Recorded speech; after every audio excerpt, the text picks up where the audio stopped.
Okay,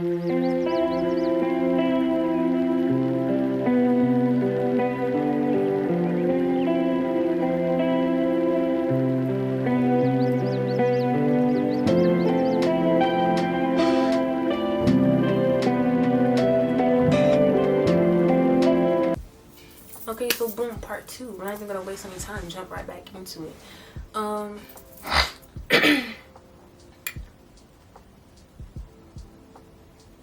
At WSSU, in that phase, and when I was starting to work at Lowe's, I started to make my own money and whatnot, and realized that it's more to life than just having someone try to direct you into the path that they want for you. You know what I'm saying? I never dreamed of being in the military. I never dreamed of, you know what I'm saying, signing my life over and fighting for a country that don't give a fuck about me. That wasn't in my, it wasn't in my plans. I did want to be successful in life. I've always said that I wanted to be my own boss, and that's what I wanted to do in life, you know what I'm saying? But she had other plans, which for me, at first, I thought as though that she meant well. That, you know what I'm saying, you just wanted to set your kids up to have a solid foundation, you know what I'm saying, that they don't end up becoming bums and whatnot. But I felt like, even though the intention was there, was there, you know, I understand, you know what I'm saying, you want to set your kids up, but the way that she went about it was completely wrong. But it was not right. It was not right, and to the point where you just kept digging yourself in a deeper hole and just kept adding on and doing more that you should have just left it alone, you know. But yeah, after she wanna say that, I was out partying and drinking and smoking. I wasn't out partying, drinking and smoking. I definitely didn't come home like drunk or high and was starting shit with nobody or anything, you know what I'm saying? I was always minding my business, so that's a lie. There's only one time when I did come home, I wouldn't even say drunk, but I did come home and she was already on that time, and I was like, man, I'm not even trying to deal with that. I think it was like 12 or something like that I came home, or 1 o'clock. And I came home and I was trying to go up to my room, and she was like, oh, you know what I'm saying, trying to argue with me. And then I was like, I don't want to argue, right? I don't want to argue with you. Like, I just want to go in my room, you know what I'm saying? She was like, no, you're not going to your room. And then she tried to block me from, she reached out to put her hands on me, and I stopped her. And then she's like putting her hands on me, and then I was like, get off of me. And she kept trying to make it seem like, oh, I was like erratic or something. But we've already been through, like, don't put your hands on me. Like, I don't agree, especially, like, we're not kids anymore. It's not like, oh, you know, you're getting whooped with a belt or something like that. We've been past that, you know what I'm saying? Now it's like now you want to hit someone in their mouth or something like that. And me personally, at the age we are now, if you try to put your hands on, I'm gonna assume that you want to fight, you know what I'm saying? And first of all, today now, I'm not going hand on hand with you. I'm calling the police, you know what I'm saying? Because you're gonna learn how to control your emotions and how you feel, and don't touch me. So when she did that, I was like, get your hands off me, like stop, like what are you doing? Like, you try to make it seem like I came home aggressive and drunk and and I was like, I was trying to go in my room. You grabbed me by my hair, you know what I'm saying? And I remember she didn't even grab me like by my shoulder or anything. Like, I turned to leave, and she grabbed me, and she grabbed me by my hair. And when she grabbed me, it wasn't like you know what I'm saying, she wrapped her hand around it and was holding me. And I was like getting her up, and she was still holding me. And I in my head, I was like, this lady is crazy. And after that, I was like, she tried to run some narrative of, you know what I'm saying, how I try to put my hands on her and whatnot. And honestly, I've come to the realization that she will never take accountability. Because it's not the first time that she put her hands on me or any of us, actually. So, but at the end of the day, I know the truth. She knows the truth. God knows the truth. So, whatever narrative she run with, that's on her. But I remember I told my sister that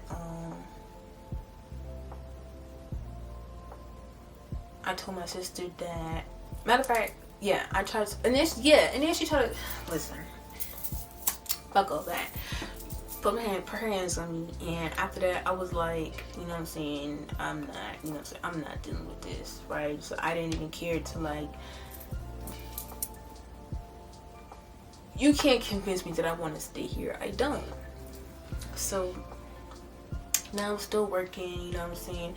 And then I remember that really, like, especially like with all the tension and whatnot, is because I dropped a lot of the responsibilities that was given to me, and I said that doesn't belong to me. You know what I'm saying? People need to start stepping up to the plate. You know what I'm saying? I'm not the only adult in this house. You know what I'm saying? And that's not my responsibility. I'm supposed to be working on myself and my goals and what I have going on, and instead, like, it's being poured into being other people's personal assistant, chauffeur, you know what I'm saying, housemaid, cooking, cleaning. Like, no, I'm not. I couldn't. So me as the oldest daughter, taking my power back and saying no more really, like, offended her specifically, and she didn't like that, and that's why we will always bump heads, because you can't control me, you know what I'm saying? And I'm not going for that. I'm not going for that. Not then, and not now, and not nowhere in the future. Never again. And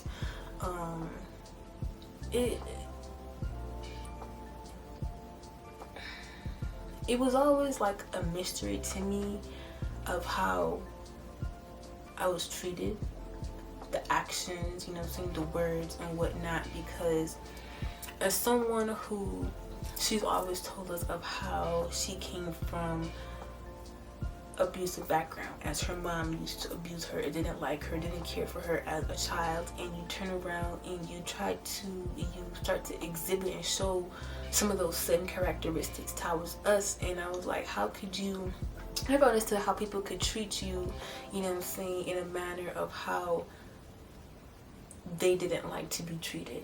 But I didn't blame her, because I sometimes I didn't blame her, because I was like, okay, you know what I'm saying, sometimes people, you know what I'm saying, they act, you know, what they've been through, you know what I'm saying, because that's the only way they know.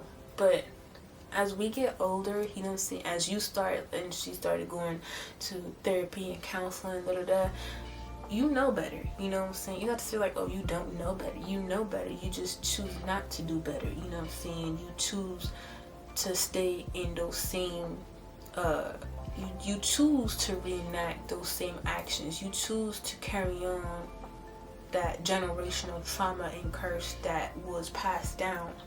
And with me, it stops. It been stopped, you know what I'm saying? I stopped that shit right in its tracks. I'm not carrying it on. And when I chose to say, you know what I'm saying, I don't want to be like that, you know what I'm saying, I don't want to act like this anymore, because in true, I'm gonna be honest, I used to act like that. I used to be angry, you know what I'm saying, and be irritated and frustrated. And I used to be like, one thing, when I just sat down and I was like, you know what, I don't want to be like I can see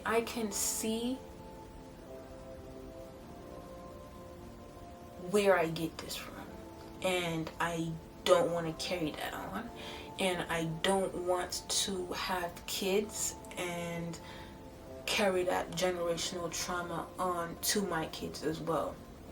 And that's when I really started my healing journey and my spiritual journey, because when I want to start my family, I don't want to be emotionally unavailable parent. I don't want to be an abusive parent. I don't want to be an angry parent. I don't want to be a parent who gets irritated, and I don't want to be a parent who is in control and, you know what I'm saying, wants to have this power trip over their kids and not give your kids the freedom and the space to be themselves and be creative and find their path. I didn't want to be like that, so that's why I chose to change who I were, or to, you know what I'm saying, investigate those traits and those habits that I saw in myself. And I, you know what I'm saying, I was like, you know what, I don't want to be attached to that. I don't want to be that person. I don't want to, you know what I'm saying, live my life with that type of mentality or in that type of light. And I feel like me changing and not wanting to be in that light really bothers her or a lot of people, because I'm breaking away, you know what I'm saying? I'm not staying the same, and I don't know if it's because that they feel as though they can't break away or that they can change, but everybody has a choice in life, you know what I'm saying? You choose who you want to be, you choose what you want to say or how you treat people. That's your choice, you know what I'm saying? Everybody has a choice in their life, you know what I'm saying? Nobody is in control of anybody else's life. You are the creator in your story. So when I live my life in my truth, and I accomplish and I chase my goals. Oh guys, I'm hungry, my bad. And I chase my life and my goals, and I do what makes me happy, you know what I'm saying, and I follow my path. Sometimes I get confused with why people are upset because you have a choice. And then I realize it's because they feel like they don't have a choice, or they feel like they can't do it. But that's not my problem. So, moving on from the incident, and then I'm still working at Lowe's. I think we're like in 2022, 2023, still working at Lowe's, and then I ended up talking to somebody while I was working at Lowe's, and then, you know, I started spending time with them, you know what I'm saying, going over there and hanging out and whatnot, and, you know what I'm saying, they used to come pick me up from the house and whatnot, and she didn't like that. She didn't like that at all. Like, I swear, like, anything that I did, anything that I do, she don't like. I don't know what it is, but I've never met somebody as bothered as my mother. Like, I've never, you know what I'm saying, like, I don't like, I can never be as bothered, like, staying focused. So, met the person, you know what I'm saying, then, you know what I'm saying, there was a point in life where I wanted to go get my CDLs, and I wanted to be a truck driver because I wanted to travel the world, and I thought that that's how I would be able to travel the world, is by getting my CDLs, become a truck driver, and, you know, just, you know. So, actually, I think I skipped some. I did skip some. I did end up dropping out of school. I think after that fall semester, after that fall semester, and we was getting into it and whatnot, and it was just too much. I had too much on my plate. Like, I was stressed. Like, I had just graduated high school, jumped straight into college, you know what I'm saying, had to go through all those whatever it is at home, and dealing with school and the birth control and the emotion. Like, it was a lot, you know what I'm saying, it was a lot, you know what I'm saying. And then, especially with COVID, and then jumping straight into WSSU and trying to get my bachelor's in psychology, and then, you know what I'm saying, now I'm starting to work, and I let go of those extra responsibilities that don't belong to me. I'm trying to lighten my load, but now that I lighten my load, now it's folks that are angry and upset because I can't be there and do the things that they want me or need me to do, because I have to work on myself and worry about what I have going on. So that's the problem. And I was like, you know what, I need a break. So I was saying how I was taking a semester off from school so I could, you know what I'm saying, get my mind right, you know what I'm saying, get my money right, and come. And we're back, y'all. My camera had died and I had to charge it, so that's why I came back. Well, that's why it has like a pause. But anyway, yeah, I think the last thing I was talking about was I was getting to, I was working at Lowe's, and I had met a guy while I was working there. And let me tell y'all something, if y'all don't already know, don't ever talk to anybody that you work with. You're fucking with your money, okay? Don't do that. Don't ever talk to nobody that you work with, especially if you work in the same department. Don't do that. I didn't know that then, but you know what I'm saying, you live and you learn. But while I was working at Lowe's, I was still going through it with my mom and whatnot, because I had already came to the conclusion that I was not abiding to no curfew, and I wasn't finna continue living a life where I felt as though somebody constantly wanted to be in control of what I have going on, and I just wasn't going for that. So I started moving more with intention in my life, and as I was working, I also had goals. So at the time, I also was using, my bad if y'all hear my dog, our dog in the back barking, but at the time I was using, we had cars. My mom, she had 2 extra cars. When we moved to this house, she actually had got a new truck, but we had a minivan and we had a Chevy Blazer. The Chevy Blazer, I was always told by her that that was my car, and once I was old enough to drive, or once I got my license and stuff like that, that was my car, you know what I'm saying? And you know, that was my car. But since that car was missing, I think like the muffler or something had to be fixed, so it was just in the garage. Nobody used that car. That car wasn't being used, so I was using the minivan, which the Chrysler, which that was used to be her old car, and so that it became the car that I was driving, or my quote unquote my car. It really wasn't my car, but it was her car. And with that car was always breaking down. Anytime like we would get into it or whatnot, like she would always be like, oh, you know, leave my car in the driveway and whatnot, or you know what I'm saying, I couldn't take the car no more or whatnot, and I still had work and whatnot. So I was like, I see that she also uses things like the car as something to control me, because it's like, if I don't do a certain thing or whatnot, it's like, okay, well, you can't use the car anymore and whatnot. So I was like, okay, cool, you know, I'm gonna start saving up, and I'm gonna get my own car, because I can't keep dealing with the inconsistency of having a car and then turn around and not having a car, or it just kept breaking down. And you know, I don't know, I just felt like I needed something of my own. So I never told anybody I was saving up for my own car. I was just saving up for my car. And also with working with other people, you also learn new things, especially like about finances, about like certain like ways you can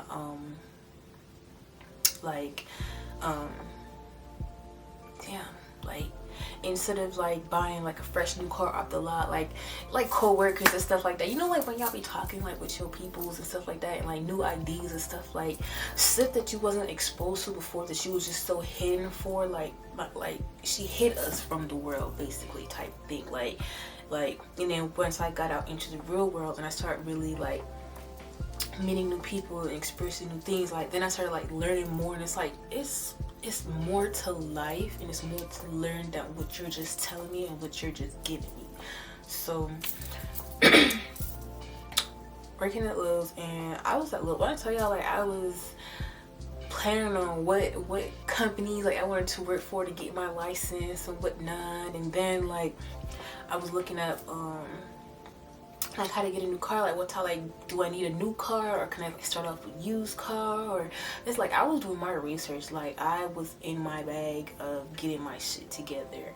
And I remember there was one day when I had finally had enough to save up to go, and I did my like background process and whatnot between my bank and whatnot, and I went, and my friend took me, and the guy I was talking to at the time, and he took me to go get my first car, my own car, because you know, she was unreliable with the vehicle and whatnot, and it wasn't even to say like anybody else was using a car or not, or she was using a car, she just didn't want me driving it, or you know.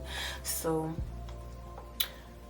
I had got my car, And I remember I came, I just like I just remember like it was one day I was taking Ubers to where like it happened, like the timing of it just happened so like it was like perfect timing. Like I was already saving up, I was already working on getting a car, and then you know, that I wasn't able to drive her car or whatnot, and then turn around and I was able to go fresh on the lot and go get my car. Okay, and then I came home and it was like nobody knew that I was planning it or whatnot, and I think that's like pissed her off even more, is that the fact I went out there and was making big decisions by myself. At the end of the day, if you're not gonna help me, if you're not willing to help me, I'm gonna do it by myself. So I went and I did that, and I was so proud of myself because I took the initiative and I was independent enough and I was trusted in myself enough, and at the time I was grateful for the help that I was able to have somebody else by my side helping me in the process of, you know what I'm saying, getting my shit together. And so y'all, after I brought my car home and whatnot, it was like there was no congratulations, nothing. Which at the end of the day, I'm not expecting that from anybody, because if you're gonna support me, you're gonna support me, and if you don't, you don't. Oh well, you know, at the end of the day, it is what it is. I never got a congratulations, or you know, it wasn't like a happy for you type of thing. It was like a like she feel like she don't need me anymore type of thing. Like, and it was never that. It was just me. Like, I was just proud of myself that I was making bigger moves in life, you know? So, y'all, got my car, and then, like, it was just, I guess, not only that, but I also at that time, like, my sister, she was back home. If y'all didn't know, we're from St. Croix, the U.S. Virgin Islands. So at that time, my sister was back home with my grandma, aka my great grandma. She was back home, and anytime like she would call me and stuff like that, like she'll be like filling me in and telling me like the certain stuff that my mom would be calling her and telling her about me, like, oh, you know, like she this and that, and you know what I'm saying, like you know, like just talking shit about me, like, and I would just be like,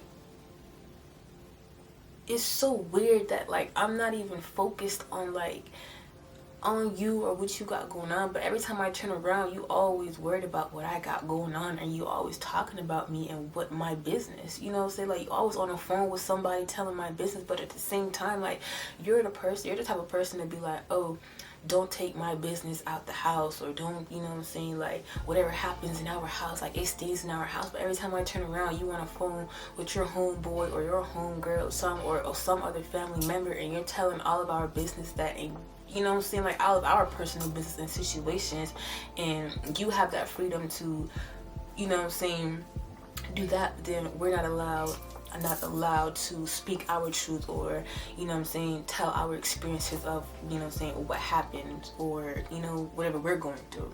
So it was like one-sided, like, and it was like kind of like to me it's kind of like oh, she did stuff that she knows she was wrong about, or she knew that she wasn't supposed to do, and because she didn't want us to tell anybody or speak on it, it'll be like, oh, you know what I'm saying, don't be talking about our business to anybody, or you know what I'm saying, like you supposed to be keeping your family business to yourself and whatnot, da da da.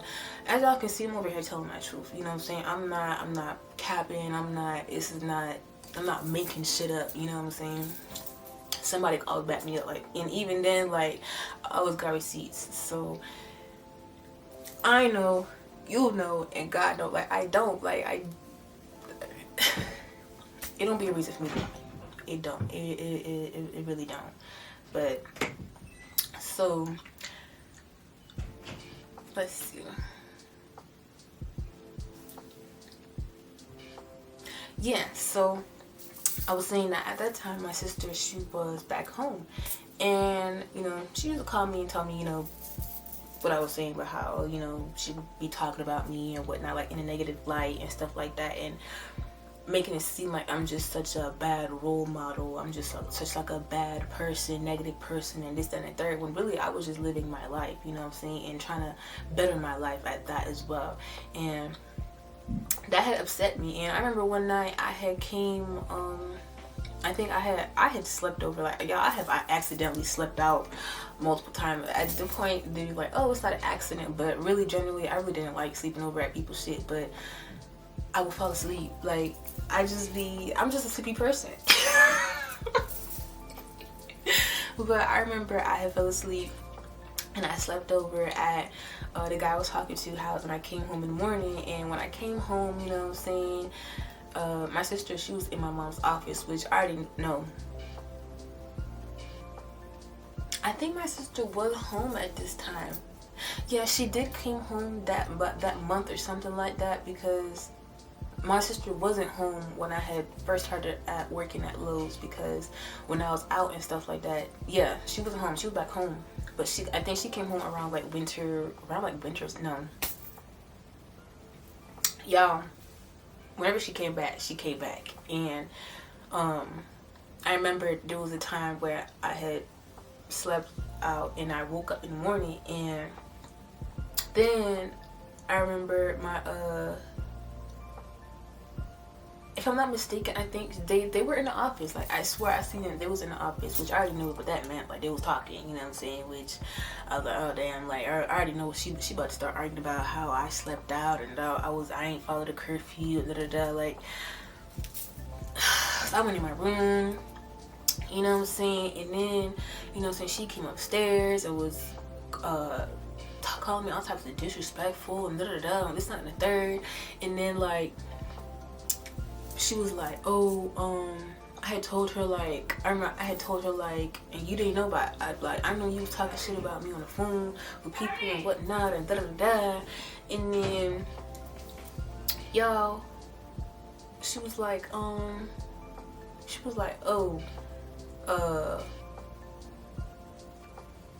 get your shit and get out. And she was like, and I'm not kicking you out, because she was like, forget the whole you not following the curfew and whatnot. She was like, since you think you can say shit to me, you can get out. And I was like, so you're mad because I'm telling you that she was talking about me on the phone? Like, you're the one who's talking shit about me to my own sister, you know what I'm saying? Like, and that's another thing that I don't like, is that if me and my mom is going through it or something like that, or, you know what I'm saying, we're having our differences, she will go to the next sibling and be butted up or cooped up with them, you know what I'm saying? Now they, you know what I'm saying, talking about me. And I don't like that, because it's like I said, like, there were certain things that your mom did to you as a child that you didn't like, which was them her being butted up with your sister and your brothers, and now your siblings is against you because of whatever your mom was feeding in their ear as they was growing up and whatnot. So your relationship with your siblings isn't the same. Why would you go back and try to do the same thing to me and my siblings? Why would you try to go back and break that type of relationship and that type of bond? Who does that? I don't respect that. And anybody who act like that, you're weird, you know what I'm saying, or you're weak. That you need to have an entourage or a group with you, you know what I'm saying, for little old me, you know what I'm saying. I didn't even do shit. So I never liked that, you know what I'm saying. And still to this day, she still does the same thing, you know what I'm saying. If she mad at my sister, she'll come try to talk to me about her, or mad at me, you know what I'm saying, go and talk to her about, you know what I'm saying. And always been that way, and I never liked it. But at the end of the day, me and my sister, we always, if she talk to me about my sister, of course I'm gonna go back and tell her what she said. Because why? Because we was raised, you know what I'm saying, from young, that it was always the siblings. It's always us siblings. It's always supposed to stick together, and it's always us against the parent, if anything. Like, don't ever let no parent try to break us up. So anytime where she thought, you know what I'm saying, like, oh, one person, you know, like, oh, she had me on her team, or she had my sister, it was never that. Actually, I really don't know where my sister stands now at this moment, because we're not on talking terms. But that's because of whatever issues we have in between, you know. That's another story for another day. I don't want to get into that right now, but it was never like that, you know what I'm saying. It was always the siblings sticking together. But so when I had told her, I was like, oh yeah, I was like, oh yeah, and you be on the phone talking shit about me and da to other people, telling my business and whatnot. And she was like, what? You can get your shit and get out, woo. And I was like, okay, bye. Honestly, I didn't know if she had expected me to beg to stay or to be like, you know what I'm saying, no, or which in the end, if I'm not mistaken, like, somebody did tell me like, oh, like she wouldn't, like, you supposed to like apologize or some shit like that, and I was like, no. I'm like, for what? Apologize for what? For telling the truth? For bringing it up? Why were you talking about? Why are you talking shit about me? You're supposed to be my mom, you know? So after that, like, I was like, okay, cool. So then that same morning, like, and I had work that day too. Like, I had work that morning. I packed my shit up in my car, and I started packing my shit up in my car, and guess where I went. I had to go shack up with a nigga, right? And it wasn't like, oh, like he was expecting me to come over, which, you know what I'm saying, that's why, like, I'm not even mad about the whole situation. It's how me and him ended out in the end, because it was like unexpected. But but I had to go shack up, and then to this day, she keeps telling the story of how I moved out. I moved out with my boyfriend. And that was never the case. She kicked me out because I confronted her and told her that she was talking shit about me to my sister, to whoever, to other people on the phone. Regardless, you was telling my business and you was talking shit about me, and you be talking about me in a negative light to other people, and I don't like that. And she didn't like that, and that's why she felt like I had to go. So I left. So then after I left, like, I felt something about me leaving. It just was like a relief, and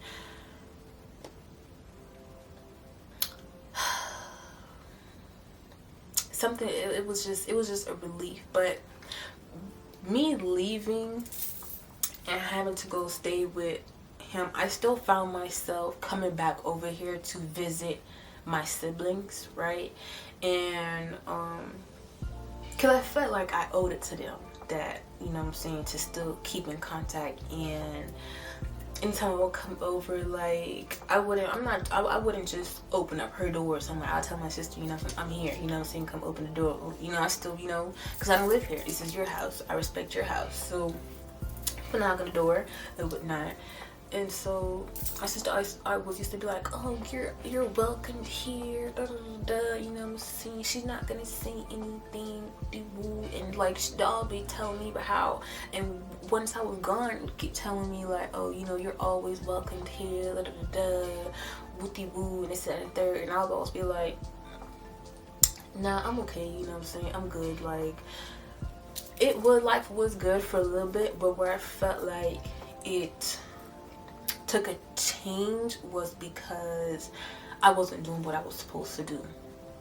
I moved out, but I wasn't keeping up with what I was supposed to do. I was supposed to continue making content. I was supposed to continue focusing on my goals. And honestly, when I was over there, we were still trying to get our CDLs. Like, instead of me saying, oh, I wanted to get my CDLs, now it was us. We're trying to get our CDLs. So now we're trying to do like team driving and stuff like that. And I was like, girl, this is not where I sent you. I did not tell you. I did not, you know what I'm saying, you just supposed to get on your feet, you know what I'm saying, and, you know, like, you getting too comfortable.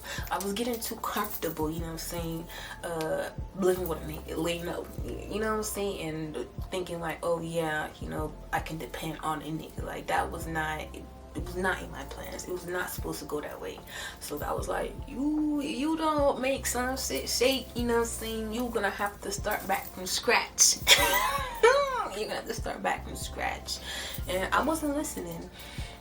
And I was ignoring it, and I wasn't following my path, and I wasn't making my content, and I was just focused on trying to get the CDL so bad and trying to drive trucks. And for me, and not only that, and even though I had the opportunity to go and drive, like I didn't take the opportunity because he wasn't ready, or he didn't pass the exam, or he didn't pass the drug test or whatnot. So if he didn't pass, and it's like, okay, well, damn, like, and I already passed, you know what I'm saying, I'm already secured in, got the paperwork done, you know what I'm saying, we already got the permit, and it's like, I was scared to do it by myself.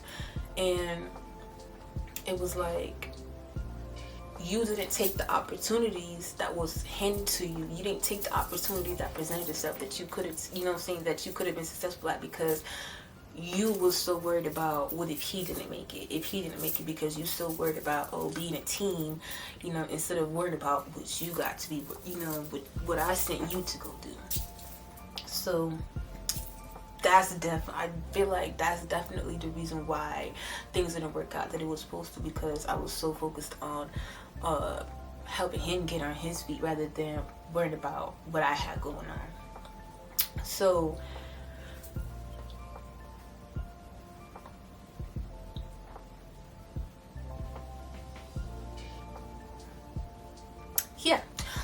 so then, like, after, like, I wasn't listening, like, and then, like, shit started to, like, get like uncomfortable. Like, I was comfortable, like, and then, like, starting to get uncomfortable, because I started realizing, like, what are you doing? Like, what are you doing for real? Like,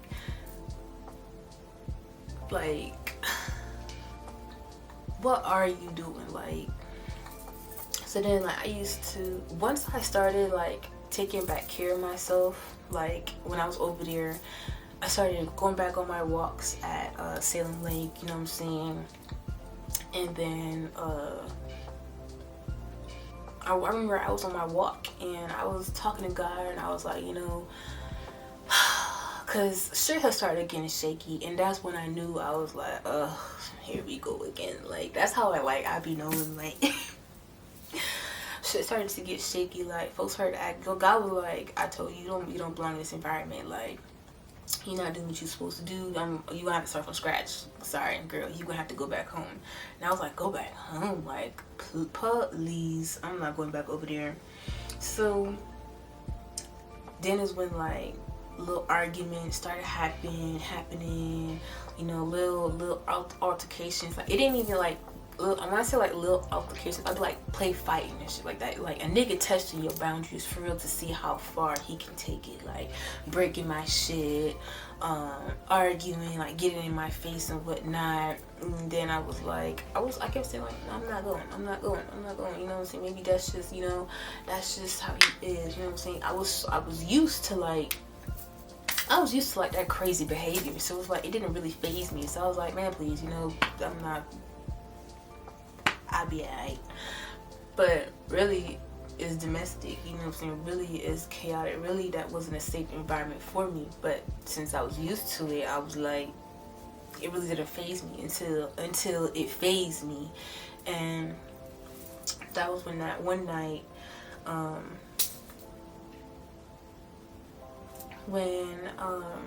that one night when I had an altercation, we had the altercation. That was like in 2024, sorry. 2024. Like March 2024. And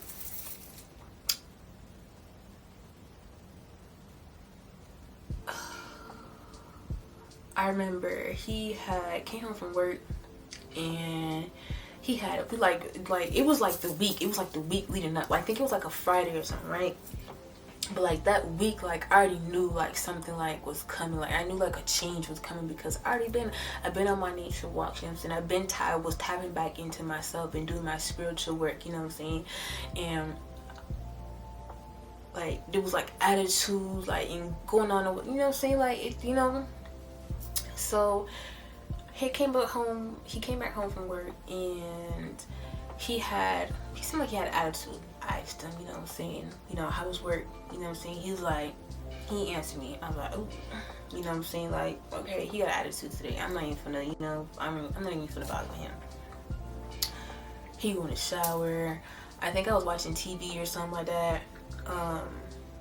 And then he got a shower. He was coming to bed, so he was gonna come sit next to me. And I seen that he still had an attitude, so I was like, I'm just gonna sleep to the bottom of the bed. I tried to go to the bottom of the bed. He was like, oh, you acting funny, da, da, da, da. Like, why you going down there? I was like, bro, like, cause you like, I just asked you like how where you seem like you got an attitude or whatnot. He was like, man, he was like, things got like an attitude. I'm like, bro, whatever, right? So it's still going. So I was like, okay, whatever. He got attitude. I know, y'all, this is probably like a little bit off top, but it still ties in. It still ties in. It's the point to this. You know what I'm saying? It's the point. So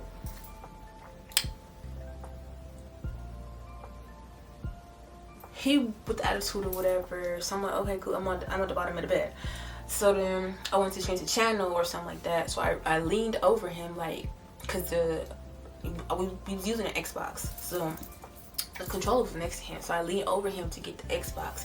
He jumped up off the bed talking to my son. He told my son, bruh, you gonna hit me in my face. You trying to hit me? I was like, bruh, why would I be trying to hit you? Like, why would I try to put, why would you think that I was gonna put my hands on you? I literally was just grabbing the remote. He told me, bruh, you acting funny, this and that. I was like, I literally was just trying to get the remote. Like, I had the controller in my, I was like, I was just trying to get the controller. The controller's in my hand. The fan is here. The fan don't have, like, you know how y'all have like them standing fans that be like going circle, and they have like, it's like a cage to the front, but you could take that shit off. The shit was already off. So the fan is right there and blowing on the bed. I had the controller in my hand. This nigga slapped the controller out of my hand and shit flew into the fan, not a fan off like that.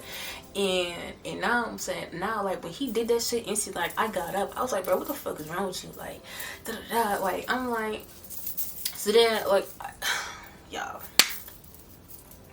niggas ended up tussling, like, because it was a whole lot. Like, I don't even want to get into it right now. Like, that could be a story for another day. Like, I'll go into details if y'all really want to know the real. Like, so while the altercation is happening, like, I know that he's known for breaking shit, so I'm not pulling out my phone, I'm not pulling out my phone or anything, because I know that he's gonna try to break it. So I put my glasses on. I see now it's like, to put my glasses on so I could see. The nigga slapped the shit off my face, right? Oh my gosh, like, I turn around, I put my other glasses on my face. Yeah, slapped it off my face, and then the other one, I put the other one on because I always have two pairs with me. Put the other one, he slapped that shit off my face too, and we was just tussling. That's what I'm saying, like, we was tussling that bitch. So, like,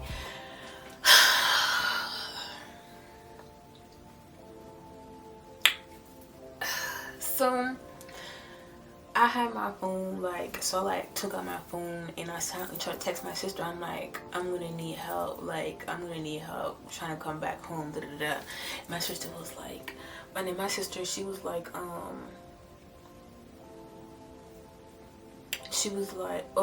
I told her to call the police or something like that. Like, no, I didn't tell her to call the police. I told her I need help, you know what I'm saying? I said I need help. I think I'm gonna need to come back home.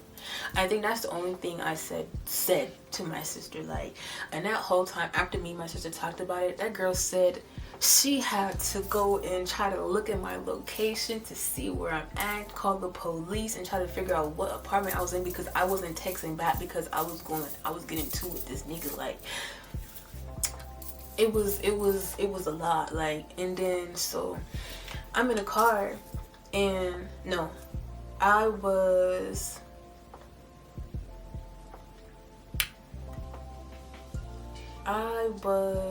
he started packing my, like, all my shit is like around the fucking apartment. Like, I mean, I'm not the apartment, all my shit is around his room. Like, he done start throwing my shit out the closet. Like he's like, you need to go, you need to get the fuck out. I was like, bitch, I'm trying to leave. Like every time I'm trying to pack my shit up, this nigga keeps slapping shit out my hand. He keeps getting in my face and shit like that. Talking about some, oh, you think you shit, but you not. That I'm like, nigga, I am the shit. I am that bitch, and a bag of shit. Like, what is you talking about? Like, that's why, like, for me, it's hard to trust niggas because like how the fuck it was blowing me, because it's like we went from being best friends to this nigga just hating me out of nowhere, and I was just confused. I was just like, there's no way, like there's no way, like it's not real, like I was in disbelief, I was in denial, and I was in disbelief for like the longest. Like I couldn't come to, like, but back to what I was saying. So nigga started packing my shit up in the car, like now it's like causing a scene.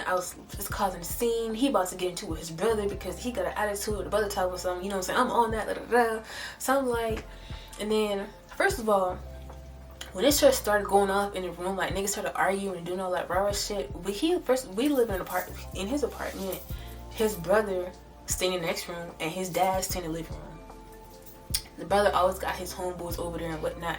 Nobody came to knock on the door and check on nobody. No, you know what I'm saying? Like, ain't nobody speak up. You know what I'm saying? And me personally, I always felt like, after the situation, I used to be like, you know what I'm saying, that wasn't their job and whatnot. But at the end of the day, like, a real ass nigga is gonna tell a nigga regardless. You know what I'm saying? Like, nigga, you wrong. You need to chill out. You know what I'm saying? A real ass nigga is gonna talk to their homeboy or their son and be like, you know what I'm saying, you wrong. You know what I'm saying? You need to stop. You need to change what you do and this, that, and the third. But none of them niggas in that motherfucking apartment is no real ass niggas. I was the realest nigga in that bitch. Okay, and okay, and that's why I was like, I couldn't, and I still don't respect it to this day. Like, I can't fuck with it. But, so, after, like, he started packing my shit up in the car and whatnot, like, he was about to get into it with his brother, like, motherfuckers about to start arguing. Like, I'm still packing my shit in the car. I'm like, bro, that ain't got shit to do with me. I'm packing my shit in the car.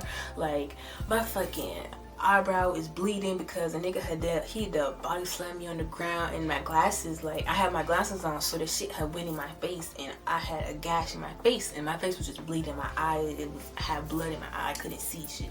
So I'm just crying. I don't have no glasses on. I got one contact in, and I can't see shit. First of all, like, without my glasses, I can't see nothing. Like, everything is just blurry. So, okay.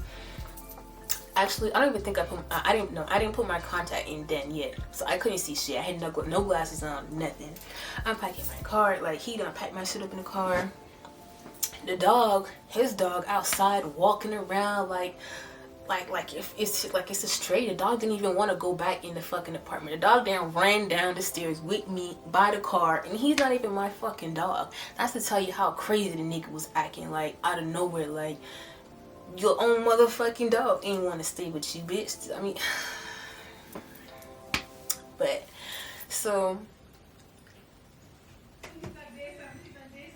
turn around, and now my shit already packed up, right? And it's like, I was like, I don't know if I talked to my sister yet then. Again, I don't think so, but I know that his dad kept saying how, oh, the police coming. I don't know how he knew the police were coming, but somehow he always knew the police was in the neighborhood, or he knew the police was coming or something, or, you know. But he was like, oh, I hear the sirens, the police. He's like, the police coming, whoop-de-woo. And then he was like, you need to go, whoop-de-woo. And so I'm in the car. I'm getting ready to pull up. He by the window. He doing some sob ass fucking story, talking about some. He talking about some, bruh. He was like, bruh. He's like, I'm sorry. Da da da. But I'm just like, why you just leave me like, what's like, look what you made me do. Da da da. He looking in my face. He talking about, oh my god, da da da. Baby, I'm sorry. I love you. Don't leave. Da da da. Mind you, all my shit is already. Like my shit is already packed. Like I can't even see out my rear view mirror. My shit is already packed. And you over here, we already been through all that motherfucking altercation. Now you sitting on my motherfucking car window talking about sorry and I love you and da da da. And nigga talking about something. Oh, like bro, I'm finna drop my shit in the lake. Da da da. You finna kill yourself because how you acting, nigga? I don't give a fuck. Drive that bitch in there and don't come back out. So I was like, I don't care. I was like, bro, look at my fucking face, bro. I'm gonna need stitches, bro. Like, bro, I'm looking in the fucking mirror. He's like, bro, I'm so sorry. Like a whole fucking cry. Like, bro, it was so much, right?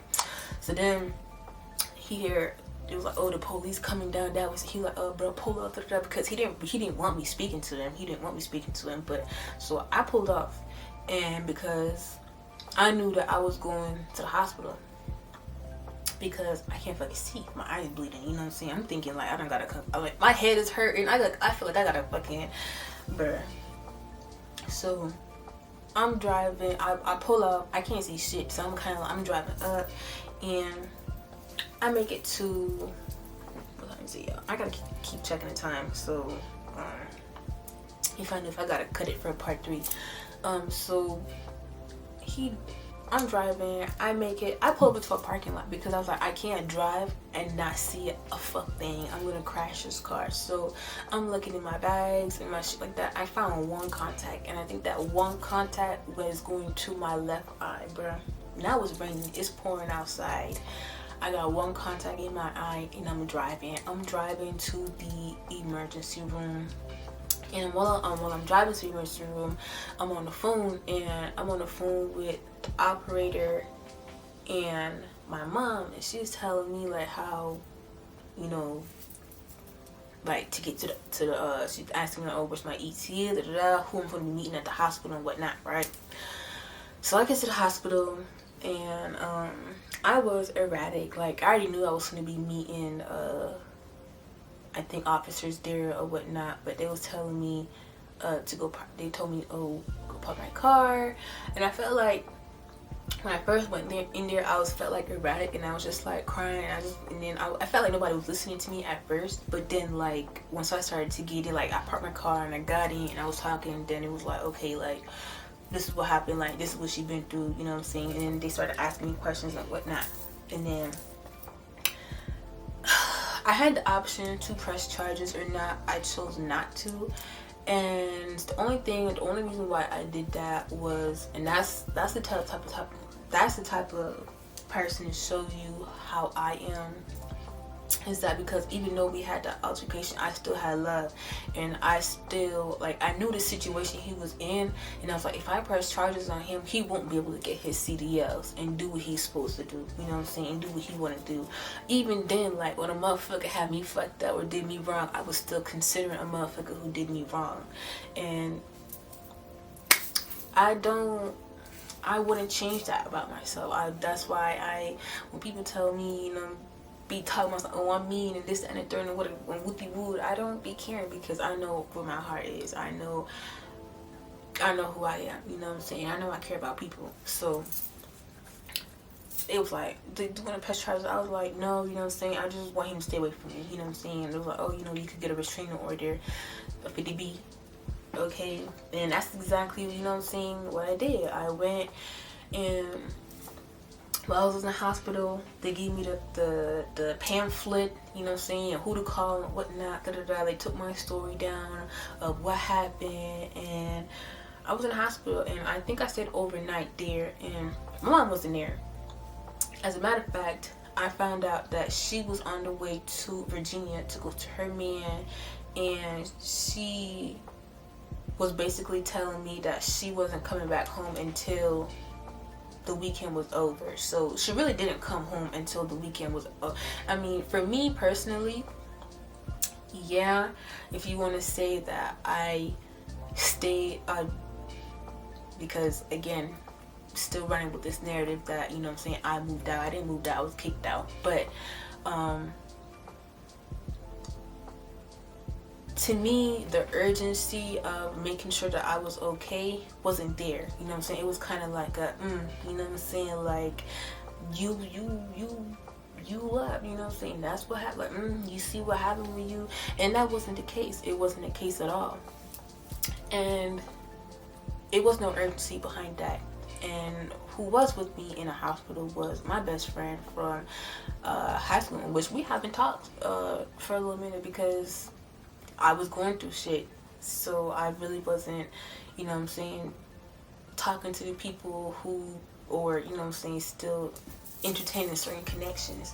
So she came, and apparently she had her coworker in the car and whatnot, and I got the pictures, you know what I'm saying? I got the pictures of when I was in there. I was laying in that bed, and while I was laying on that bed, and while I was feeling that cold ass IV run through my veins, I was just crying, and I was reevaluating my life, and I was like, I really have to stop putting people first, and I really have to take my life seriously, you know what I'm saying, and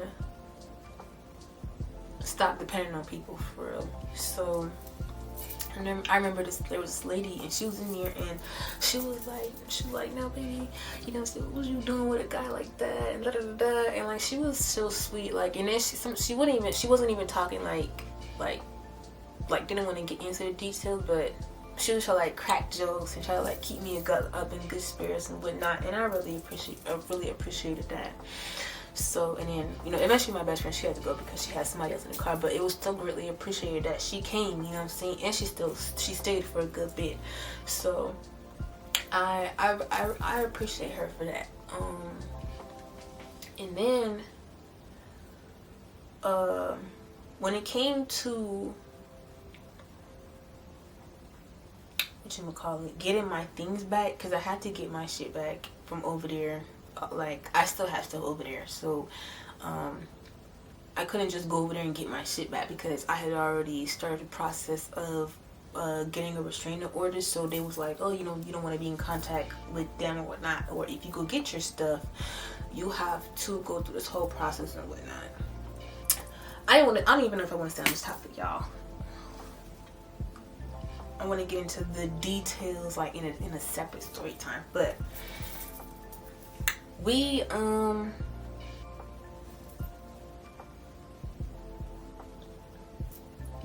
my best friend was the only one who was there in the hospital, and then when I finally went home, my mom, she really didn't come home. She really didn't come back home until the weekend was over. Cool, whatever. I see where I stand at. And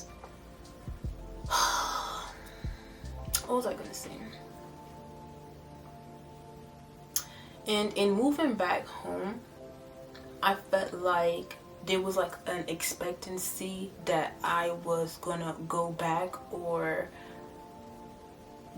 to being who I was before, meaning as though that I was gonna take back on those responsibilities that wasn't mine, or I was gonna commit to a 10 o'clock curfew or 8 p.m. curfew, or that I was gonna be cooking and cleaning and, you know what I'm saying, getting back to, and that was not the case. It was not the case at all. I still stood on how I felt. I still stood on my boundaries. I still stood on pouring back into myself, and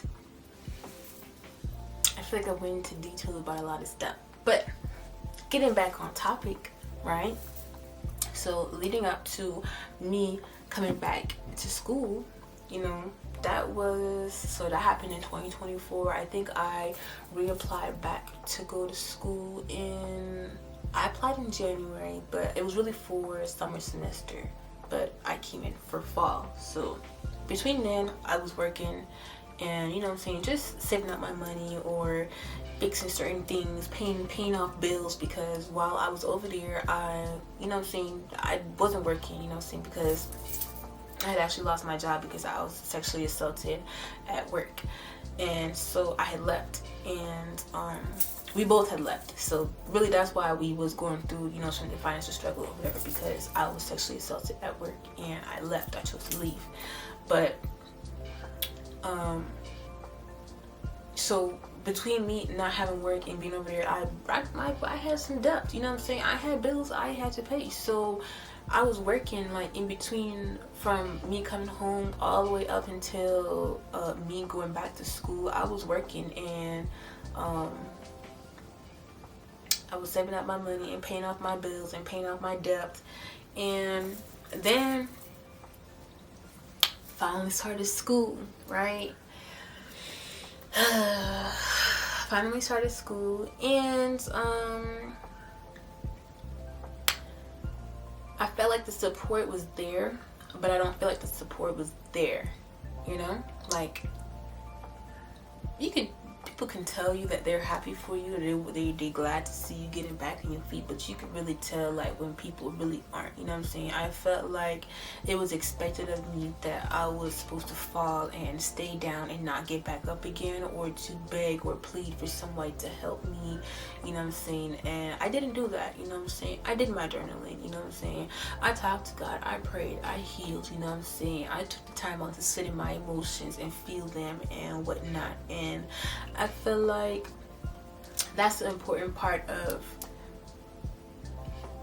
someone's healing journey, is your resilience. And I feel like certain situations in life I had to go through because it helped me become stronger, you know what I'm saying? Or it helped build me into the woman that I am today. And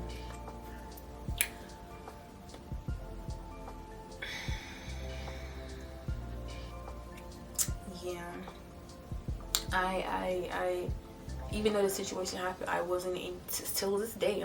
I can't even be. I'm not mad. Like I'm not upset. And yeah, but leading up to current season, while in school, God has carried me, and even to like the resources, the finances, or even to like being able to pay for afford my classes. Because first of all, I was told that by my mother that I wasn't qualified for financial aid because she makes too much money. So she never cared to fill out the financial aid or give me her information to fill it out for, even when I had first started at WSSU. Because I think if there was a possibility that I could have had the VA benefits and still get financial aid, she wouldn't have.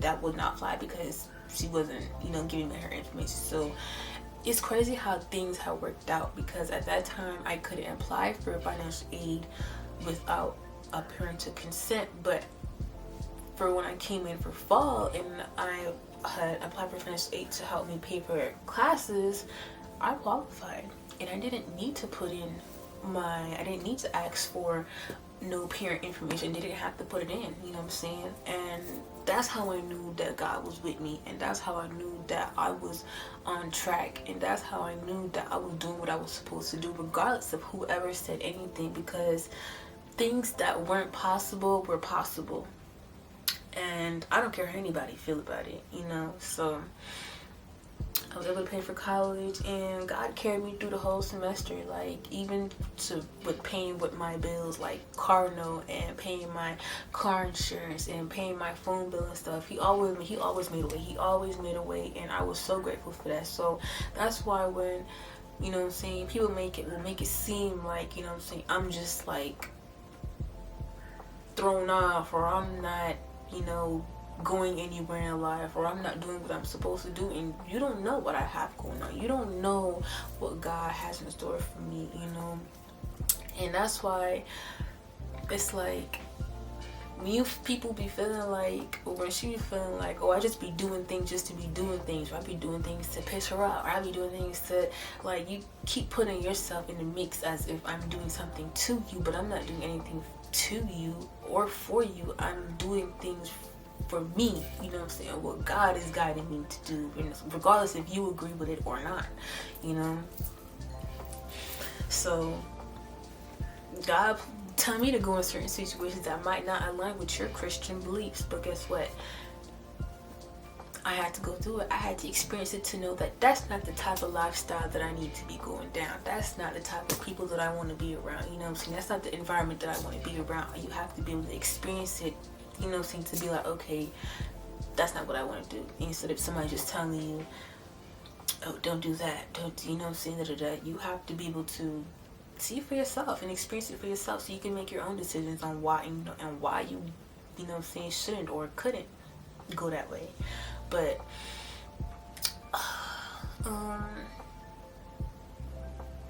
yeah, I didn't have no financial support from her, you know what I'm saying, even to like this. Well, pause right there.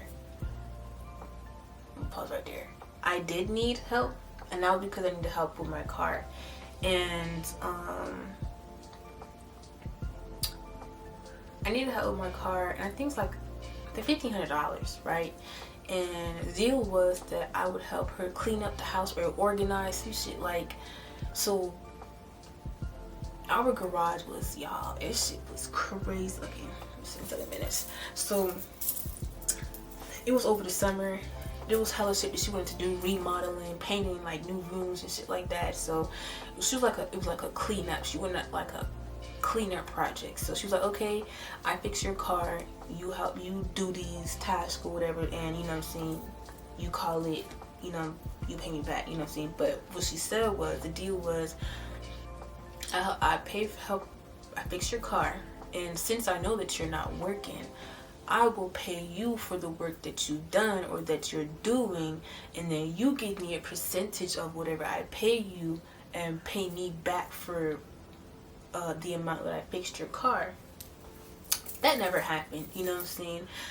So I assumed that the work that I had already done was what was needed to pay her back for fixing my car, which was, I cleaned out the whole garage by myself, you know what I'm saying. I moved them shelves from one, you know what I'm saying, because the way it was set up, like, y'all, yeah, if I took pictures, listen, y'all, move shelves from one side of the shelf to the other side of the shelves, and you know what I'm saying, like, break shit down, empty out like old stuff and getting rid of old stuff, putting it on the side of the street for the people to pick up and whatnot.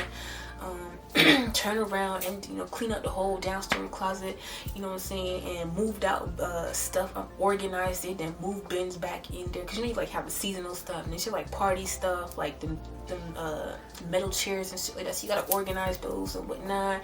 Then I turn around and then down to her office.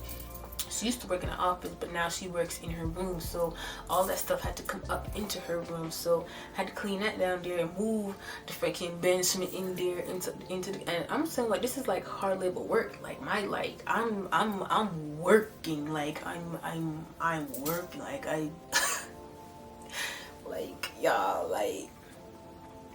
And then turn around and we have like them, y'all know, like them big ass gallon tanks that you be like for the fish tanks in turbo. We have two, like these fat ass tanks. Like, it's not like a one person can lift it. Like, you need multiple. So it's like on top of the cabinet, like the cabinet fixture type. Cleaned out the whole fish tank by myself. I attempted to do the turtle tank, but because all the fish and turtles are dead, because nobody else cared to continue to take care of them, they died. So you know, clean the fish tank out by myself, you know what I'm saying, haul that shit, you know what I'm saying, in the back, scrubbed it, all that, cleaned it out, put it back, come back in. I think I attempted to do the turtle tank, and I gave up because it was just too much. It was too much yuck in there. But I felt as though I did my work, you know what I'm saying, and apparently to her, I didn't do enough of the work, and it wasn't enough for her to be grateful. She said she had nothing to be grateful for, because I didn't do my job and whatnot. And I was like, you know, but you know, it is what it is, you know what I'm saying. You can never please people who are never pleased. That's why I really don't be caring to people please or to do things for people for real, because, well, certain people, because they're never pleased. People will always be ungrateful, you know what I'm saying, and feel as though that you aren't enough, but that's their problem, not mine. But so other than helping me with my car, there was no support, you know what I'm saying. Nobody offered me gas money, nobody said, hey, you know what I'm saying, offer bills or anything. I paid my own bills. I didn't ask for help because I know God got me, you know, but it wasn't expected, you know what I'm saying. I just peeped that, but I didn't say anything.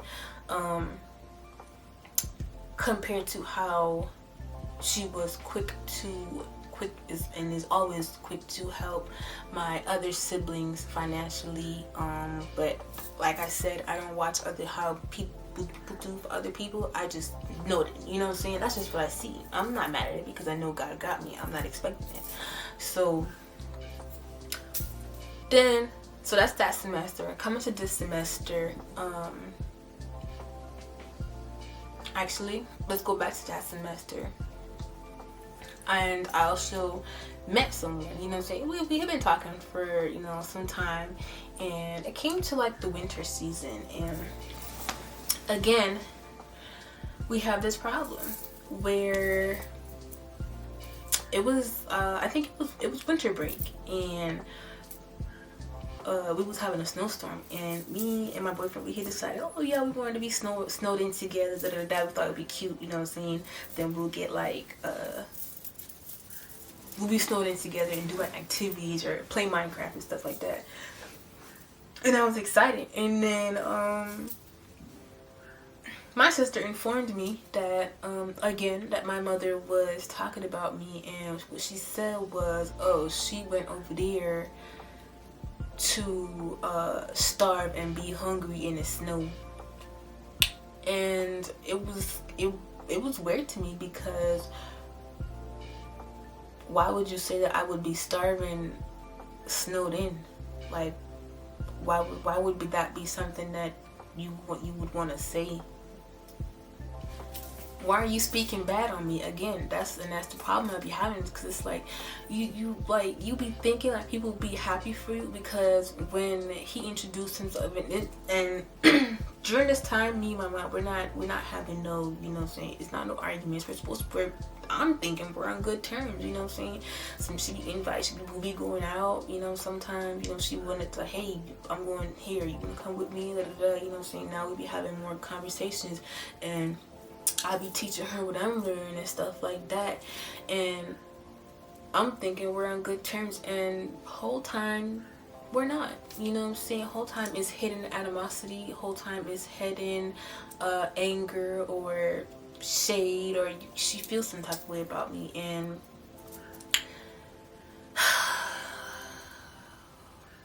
that's why they be like, oh, when people show you who they are the first time, believe them.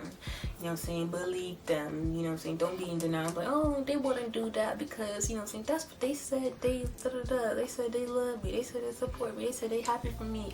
And the whole time, they're not. They're not. They're talking bad about you. They're talking bad about your situation. You know what I'm saying? You imagine, like, I have new love coming in. I have new love that came into my life. Somebody who showed me that they love me and they support me. You know what I'm saying? Every time he came to my house, he brought flowers. You know what I'm saying? And she invited him out, and we went Top Golf, bowling and stuff like that. And what you have to say about me, you know, going over there is that I'm gonna starve over there, as if like we didn't have food or something like that. Like, that was weird to me. So after that, I was like, okay, well, I brought him around a little bit to the little family, whatever, but I'm not bringing him around no more, because your negative energy and your negative vibes, I'm not gonna have somebody being fake, you know what I'm saying, around us, or into have that type of energy into something that, you know, God bless me with, you know what I'm saying. I'm not gonna have the energy around it. I don't want it around. So I was like, you know what, I'm not even going. So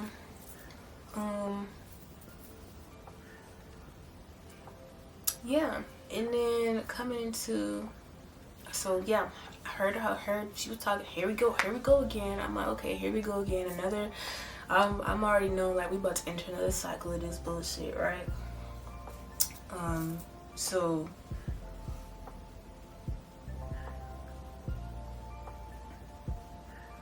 now for this semester, right? We're coming towards the end of the semester. My car needed help to fix again. So went ahead and fixed it, and I want to let y'all know that, sorry, my septum keep moving. I'm not picking my nose, I promise. When these things be happening, like say like I have a hiccup or something, I don't ask for help. You know what I'm saying? I don't ask nobody. I don't be like, oh, mom, such and such happened. I need to fix da da da, or I need some da da da da. I will go outside. I will go look at my hood or something, look at my car, and be like, okay, you know, I'm trying to think like, okay, like what I need done, da da da. It should be like, oh, what's wrong with your car? Take my card and go take it to Firestone. And at first I used to be like, no, you know what I'm saying, I'm cool, you know what I'm saying, I don't want the help, because I was like, I already know like it's something is going to be expected in return. But then it's like, then I was like, someone told me take the help, you know what I'm saying, take the help, fix your car, whatnot. So I'm thinking, but I think this time when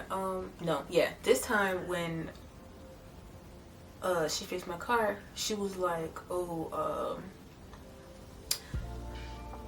you help me. She was like, I'll help you fix your car. She was like, and she was like, no. She's like, I'm helping you fix your car because I need help in my garden, right? When she said I need help in my garden, I'm like, okay, cool. I don't mind helping in the garden because I actually enjoy being outside. You know what I'm saying? I like being in nature, so that wasn't like issue. I'm like, okay, cool, So she fixed my car and whatnot. She had a task of she cut down the trees and stuff and wanted me to break down the branches and shit with this wood chipper machine. I was doing that, y'all. I was doing that until it got to them rose bushes where them shit was just cutting me in the gloves. And I told her I can't work like that. You know what I'm saying? The gloves is not meant for this. Like it's pricking me, like, and so stop ended with those. And then we turned around and she had me hauling dirt for hours. I think like 4 hours straight, hauling soil from the neighbor's yard to our backyard because the neighbor had got soil for her garden. So the neighbor told her, she could have, whatever extra soil was back there. So I'm hauling soil from over there, and I'm hauling to our backyard, you know what I'm saying? Listen, I'm like, yeah, baby, I'm working, I'm putting in my work, right? So I did hauling the dirt, helped her with the garden. I feel like we've been out there all day to the point where it was like I forgot that I didn't eat, and it was hot out there, and I got dizzy and I got sick, and someone was like, you need to rest, you need to stop being out here so hard, stop working so hard. But I was like, I need to work because that was the agreement, you know what I'm saying? I helped her and she had helped me, so I'm helping her in the garden. But something was like, slow down and rest, right? So now and this is happening, and it's towards like the end of the semester. So y'all know when towards the end of the semester come, now it's like we have like the finals, we got tests coming up and final papers and presentations. So after like I helped her in the garden, like it was big. It wasn't even like, oh, little help. It's big help. She's not filling up them buckets of dirt and soil to like. First of all, y'all, if you know me, you know I'm a bull. You know what I'm saying? I'm not no weak little nut. You know what I'm saying? I gets down. You know what I'm saying? I'm a hard worker, as I said. You know what I'm saying? And I'm fit, so I'm getting the work done. But after hauling them damn buckets of soil and shit in a wheelbarrow and whatnot, which is work that she can't do because she's not fit and able to do so. She would get sick from for over like 4 hours out there doing that work in the hot sun and helping her move the bricks and cut paper, cut the plastic, you know what I'm saying, help her plant and cut down this and that, and yeah, I told her I did all that work, right? And now the semester like now I have like more assignments, so I really, after that like little session, after that session we had did, I haven't really been back outside since, which is probably like 2-3 weeks. I haven't been back outside yet. Because why? Because school has me out, because I have these assignments and shit to do that is, you know what I'm saying, I can't stop doing my work to go outside and slave in the hot sun, and it's already 90 degrees outside. I can't work in the hot sun. I'm not doing that. So I could pass out and have to go to the ER. I'm not doing that. So, and Spirit already told me, you need to be focusing on your work. You need to be focused on getting these assignments done, and don't get distracted. Don't get distracted, you know what I'm saying? Finish your work. You told me, don't be talking about something, oh, you're not doing this assignment right now because you want to go outside and go do this work when you know you're going to end up getting sick and not finishing your work. So I wasn't even focused. I wasn't even worried about that. Y'all, some tell me, wait, you know what I'm saying? Just watch, right? I already knew something was coming, right? I was over at my boyfriend's house, y'all, and I got a text message saying, you know what I'm saying, and usually we would get these text messages from our mom, her cursing us out and this and that, like every other morning for real, like, and then like after she'll do that, then she'll turn around and be like, you know, oh, I'm sorry, you know what I'm saying, if I ever come off crazy or I ever did anything to y'all, you know what I'm saying, please forgive me, you know, I'm not perfect, you know what I'm saying, it's my first time being appearance, and and with the boo, and asking for forgiveness and telling us she love us, but then she'll turn around and then she'll be cursing us out and telling us how ungrateful we are, and you know what I'm saying, like, and have talking about how the responsibility she got and and it will be like, in which it will be like bipolar episodes, right? And honestly, I'm not surprised. Why? Because we already know that she's bipolar.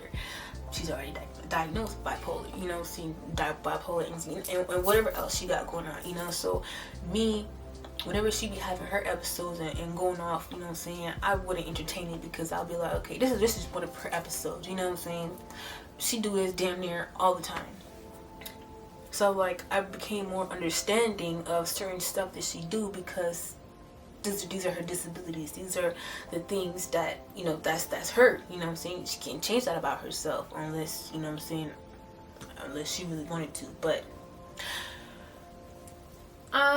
she was going off in the group chat, you know what I'm saying, and was saying how, oh, we don't take care of the house because we don't plan to stay here, and how she's not just talking about my brother, because my brother's actually going out to the Marines, and you know, he got his way out. He, you know,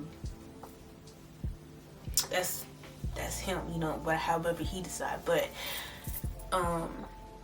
she was like, no, I'm not just talking about him, you know, I'm talking about Avery too, because she says she's leaving as well, So I was like, so all I said in the group chat, like, while they was going back, you know what I'm saying, my siblings was adding their 2 cents and saying they didn't do something, you know, all I said was, I'm not entertaining this, you know what I'm saying. And then so she got offended, right? She got back and she said, of course you're not entertaining this, because I done helped you with your car about 2-3 times already, and you and all you do, and you know, you don't even finish your work, you leave the rest for me to do, and woo da da da. First of all, I wasn't even done helping her with the outside yard work, you know what I'm saying, because again, I'm in school, so I'm barely home because I'm on campus, you know what I'm saying. And if I'm not on campus, I'm taking my days to rest, not to be my weekend to rest and recoup, because I have a quiz and tests and projects to do when the week start back. I'm not outside in the hot sun, you know what I'm saying, spending my time. I was like, okay, when I get a break, I already told myself, you know what I'm saying, when I have the time, I will go out there and, you know what I'm saying, continue, which I don't remember what part it cut off at, but at the end of the day, this season or this situation really showed me, you know what I'm saying, really opened up my eyes, and I'm grateful. I'm really grateful for that. Because me thinking that that we were on good terms, and the whole time that you just had all these bottled up feelings about me that weren't true. You have these thoughts and feelings about me, these negative thoughts and feelings about me, and it is what it is. I'm not the type of person to go beyond and try to overextend myself or try to perform for others to show the type of person that I am. You know what I'm saying? Certain shit happens the way it do for a reason, and I believe that God didn't allow. Sorry, y'all. God didn't allow me to do certain stuff for people or experience certain things because it was a reason for that. And most of the time, and just like how it popped off just recently of how all those bottled up feelings of how she felt about me, or whatever it was, he exposed it and he showed you, this is the person who you thinking like, oh, okay, you're thinking this person healed, and you're thinking, this person has changed, and this person, really supports you, and whole time they're upset because they're expecting something in return, and you living your life and you're not, you're not focused about how it is that and whatever they're trying to do to distract you is not working. So it's pissing them off even more because they're trying to put you in the box and you won't stay in the box. You keep hopping out the box. You won't stay in the box because they can't even get you in the box. And it was really an eye opener, and I'm super grateful for that. And now it's kind of like I'm excited. The parent dynamic is how because we want to stay on topic when we ending it, right? So how our dynamic has from childhood to growing up to where we stand now, where I thought we were at a good place, where I thought I was saying, because I already knew like me moving out was coming, God already told me that I needed a new environment, a new space and territory to be creative and do what it is that he called me to do, right? But I was telling myself, I was like, I'm glad that before this even happened, I was like, you know what, I'm glad that if I was to move out today, and this was before, this whole situation, I was like, if I was to move out today, I would be happy because I maintained a healthy relationship. I thought I healed those relationships and, created stronger bonds between me and my sister and my mom, and, making sure that when I do finally got ready for me to leave, that I leave with a clean heart, it's this time it wouldn't be like through an argument, it wouldn't be through, I just, with negative vibes, negative energy, I left with love, I left with support, knowing that I'm supported and whatnot, and God said, that was a nice little story there, right? Psych. They still don't support you. They still don't fuck with you. This is how she still thinks about you. Nothing has changed. She only masked it because, she wanted you to feel comfortable and vulnerable, and, and this is how she really feels, and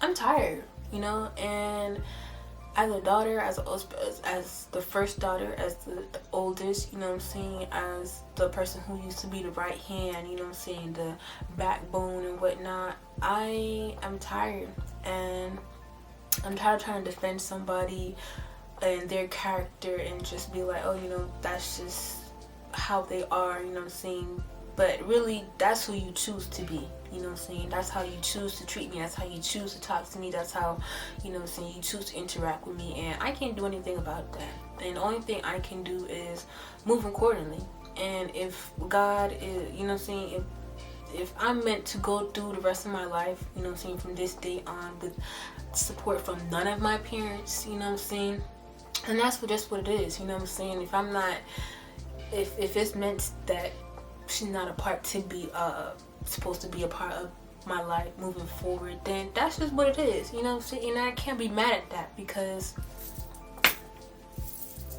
you know, that's the route that people chose, you know what I'm saying? It is what it is, you know. I even to this day, I still don't feel hate in my heart, you know what I'm saying? It's still all love, you know what I'm saying? I would never want to see anybody doing bad, you know what I'm saying? That's just me. So even with all the hurtful things that was said, and you know what I'm saying, the feelings expressed and whatnot, it's still all love and all vibes over here for me. Never been a hater, never been a, you know what I'm saying, hateful person, angry, you know what I'm saying? That's not me. So, and I'll never let anybody change or try to change who I am because of how they feel.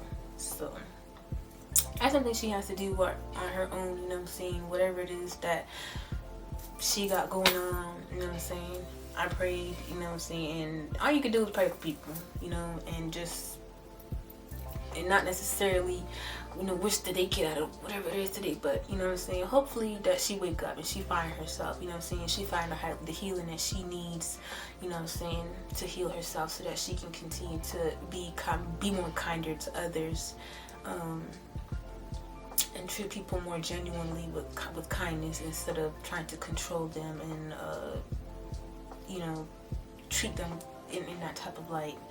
But yeah, I feel like I've broken a lot of family generational curses, and that started with me putting myself first and me standing up for myself, and that was with me advocating for my health and my well-being, my spiritual health and my mental, you know. And I don't regret anything. I don't regret any decisions that I've made. I don't regret any argument that I've had. I don't regret anything that I've said that was me standing up for myself. Yeah, but that's my truth. If y'all have any questions, if any part of these stories that I do, or any topics that I'm doing that y'all want more details on it, leave a comment in the comments and I will make a video, or I'll respond to your comment and explain it, you know what I'm saying? Or I'll make a video speaking about that topic that you want me to go more detail in. I'm an open book, you know what I'm saying? I keep it real. I'll tell my faults. I'll tell what I learned from it. I'll tell, you know what I'm saying, what it is, what's real. I'm real. I'm not no fake person, you know what I'm saying? I don't sugarcoat, and I'm not hiding behind the decisions that I made in life, because I did it and I grew from it. So yeah, I'm 25, you know what I'm saying, about to get my bachelor's in psychology. I already have my associates in medical assisting. Okay, have my own car. Okay, bills paid, moving up into new seasons. I'm healthy, I'm thriving, I'm filled with love. There's no hate in my bone, in my body, okay? And I feel like I have definitely upgraded, and God will continue to show me how much he loves me, how much he supports me, you know, and how much of, yes, I'm on the right track. And he'll continue to bless me in front of those who don't support me, or who's not genuine, to show them that, you know, he was always there in my life, you know. And I'm not just saying that, oh, he is, and just, you know, he really is, you know. So yeah, but no kids, okay, living free, trying to travel the world, continue to accomplish my goals. And yeah, I'm excited to see what God has next for me. I've passed so many tests and went through so many things, so many situations and struggles, and guess what? I'm still resilient, and and you can't get me to step down. Not now, not never. So yeah, I hope y'all enjoyed the story time, or this little rant, and I'll see y'all in the next video, hopefully, which most likely is going to be more positive. Bye.